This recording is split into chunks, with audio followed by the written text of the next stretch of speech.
What's going on, everyone? Daniel Rodriguez here. It's time to review another movie. This time it is the latest faith-based movie to release. Last month in February we had the movie with Joseph Fiennes titled Risen. This time it is The Young Messiah. I do not know any of the actors' names, man, but I will say it has an estimated budget of $18.5 million, and the director's name is right down here in the black area. I don't want to butcher the name, so just out of respect, that's the director's name, man. Not bad directing. There's really good cinematography in this movie, I will say. Basically, I'm just going to give you the pros and the cons and my final score and tell you whether or not you should go check out this movie in theaters, or maybe you should wait for rental and down the road, or just maybe never see this movie at all and just push it to the side, brush it off, sweep it under the rug. So, here we go, man. Here's my shot. The Young Messiah, let's get on to it. So, as I do my regular intro always, I will say I like this movie better than Risen. I didn't hate Risen, but this is a way better movie because let me give you a little bit of the synopsis without spoiling. We see Jesus Christ when he was 7 years old, and basically him discovering his powers. And I'd make it sound like a movie, like not a movie, I'd make it sound like a superhero movie. Like he discovers his powers, freaking lightning everywhere, smite you down. No, it's not like that. I kind of described it to my cousin because I took my 10-year-old and 8-year-old cousin, like, want to go see The Young Messiah, and they're like, what's it about? Jesus, when he was 7 years old, he discovers his powers, and they're just like, alright, whatever, let's go. The whole movie wasn't about powers, but it's about Jesus Christ when he's 7 years old, and his family, Mary and Joseph, are moving around, and the Romans are like, oh, you know, you're Jews or whatever, and they take them in, you know, like, you know how the Romans were back then, man, they were douches, excuse me for my language. If you're, I know certain general audiences, you know, faith-based movies, they're douches, they're mean, they're bullies basically. So you know how it all goes if you do know Roman history and all that. So you know they were mean people. Either way, let's get on to it, man. Here, ladies and gentlemen, boys and girls, here's my non-spoiler review for The Young Messiah.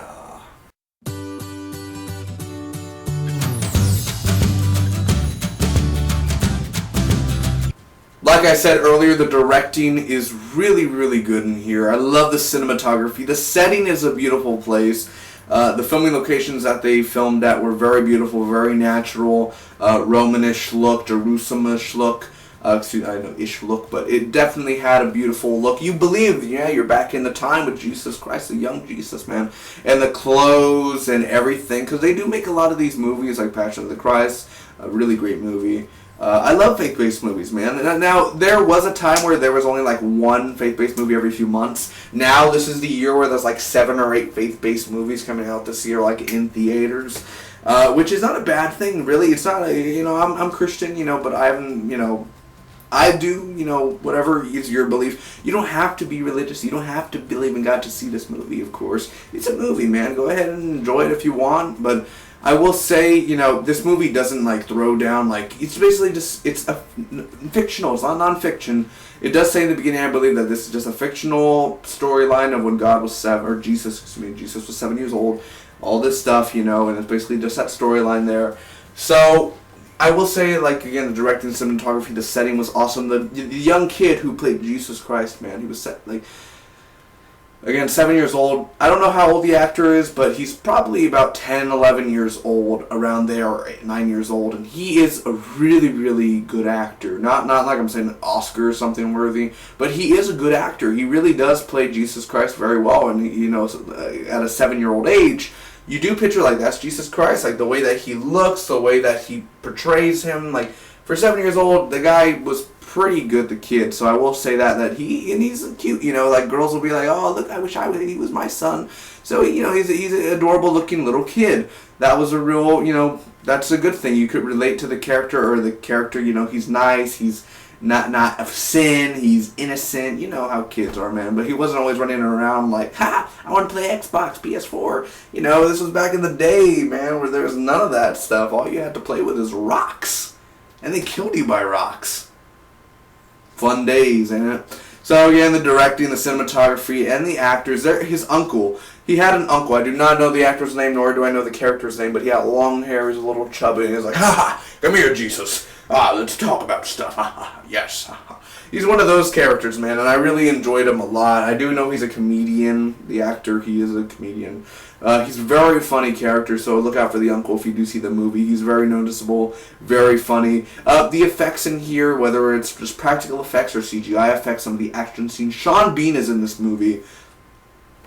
I don't like his character. Not as a character alone, but just the character himself.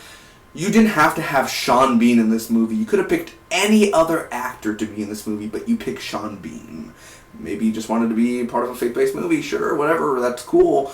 But his character and the way that he was put in the story, and this Roman general who shows no mercy to any of the Jews. And then all of a sudden, stuff happens in the movie, and it's kind of like, oh, well, you might have well have the Risen character, Joseph Fiennes, from the other movie come to this movie and basically be that Roman general or whatever. But, I digress. There's also one king in here. He's one of the kings that are, like, very sinful, and Herod the Great, the son of Herod the Great, or Harold the Great, whatever, and he has a beard and long hair and prostitutes everywhere and weird people having sex and everything, and he basically there like, come towards me, dear, and he basically tells the guy, I want the boy, I want Jesus Christ, bring him to me. He's one of those guys where, oh, what's that? I hear a serpent. What do you mean? I don't hear nothing. It's here, I hear it. Sir, I don't know what you're talking about. It's right here, I don't know where it's at, but I hear it. It's loud and clear. Are you deaf? Are you deaf? Excuse me, are you deaf? Are you deaf? But, one of those characters who are very sinful, king, and kind of dirty. I did like that character, and as well as the guy who played Lucifer in here, the devil. How they always have to have an interpretation of how he would be back in the day, and no one could see him, and he's whispering into people's ears, the boy, find him. Like that type of guy in a cloak and basically going to people and basically hurt the boy, that sort of thing. I did like the actor who played him, but I do think they underplayed the devil a lot in this movie. Now, I'm not saying like, hey, show the devil in this movie. I don't care for the devil whatsoever. All them people who are like, worship him. Crazy ass people in this world, man. But either way, all that sort of things going on. But I do think that Lucifer should have had a bigger role in this movie in a sort of sense where he shows up in a few scenes. But I do think he should have had this, like, they could have used him more. They were using him the right way, but they used him a lot less. They should have showed him just a tidbit more. But other than that, man, I told you the pros. The cinematography in here, the young man who plays Jesus is awesome. The acting was good, man. Not really bad acting in this movie. And then, of course, the King and then Lucifer, all of them were really good, man. So, on to the cons. So, I already told you the first con earlier about Sean Bean. I don't think Sean Bean should have been in this movie. It just didn't feel right watching him. It was just like, all I'm acting and my TV show just got canceled a few months ago. And, it's just, Sean Bean is always, like, these people always have to be in Renaissance movies or medieval movies or armor, sword movies. I don't know why. But Sean Bean could totally move on and do different things, but he just sticks in that same area because apparently he's likable to it. But I love Sean Bean, but I just didn't like the character in the movie. I didn't like it was just a waste of Sean Bean's, his place in that movie. You just didn't care. Really, his character is just kind of like, I'm a brutal badass, and then at the end, you're kind of like, dude, you walked away. And the pacing in here, it is a slow movie. It's like an hour and 50 minutes, and it felt like a 2.5-hour movie. The pacing in here is a little off at times. I will be honest, I do have a problem with the pacing. And a few scenes are boring. I'm not going to lie, and it's not that I'm like, this sort of movie or that sort of movie. It is boring at times, because all it is throughout the whole movie is them either walking or talking or, oh, let me heal this person. Jesus, you cannot show your powers. And who am I, Dad? What do they mean? Why can't they tell me who am I? And of course, they're not going to say, well, you're the son of God and all that because, wait until he's time. Only God tells me when to tell you that you're the son of God. That sort of thing. So, you know what I mean? Like, it is boring at times throughout the movie where I was sitting there and I was like, what am I going to do when I get home? Like, I was thinking about other things, because it's just a slow moment. Some parts lost me when it's just a slow-paced scene. As well, Jesus' cousin he has a cousin in here. He was a dick. It's a dick character, man. I didn't like that character. He should have died. Sorry for those who are like, oh, he said, the D word. I'm sorry. Again, I know some people are easily offended. Excuse me for that. Didn't mean to say. But, I got to be honest with him. He was a douche. He was a dick. It's basically his cousin. As well as there's just some random things that go on in this movie. Random things that go on. Like, all of a sudden in the beginning of the movie, push him. Oh, you hanging out with her, huh? And then like a fight, not like a fight, like Jesus is just standing there, and the guy's like, they're bullies basically. Like, it's just so random at times. Like, well, why is he fighting him? Why is this? He randomly falls. He's dead. He's dead. He killed him. He killed him. Like, what? What just happened? What did he fall on? What? So random. Like, just events unfold and everything. So. Just sort of that little writing sort of thing that went on. But other than that, it's not a bad movie. I do say it's an okay movie. It's a good faith-based movie, but as a movie itself as a whole, it's just an okay movie. I'm going to end up giving The Young Messiah a 6.5 out of 10, man. I gave Risen a 6.7, but I will say, even though this is a 6.5, I did enjoy it more than Risen. Is it a movie worth watching in theaters? I would say no. I'd say it's more of a rental. Definitely, but it is a movie worth watching, yes.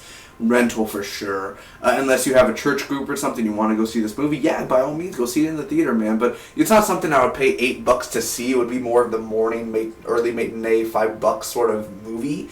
I wouldn't pay $8 or $10 to see this movie, but more of a $5 movie.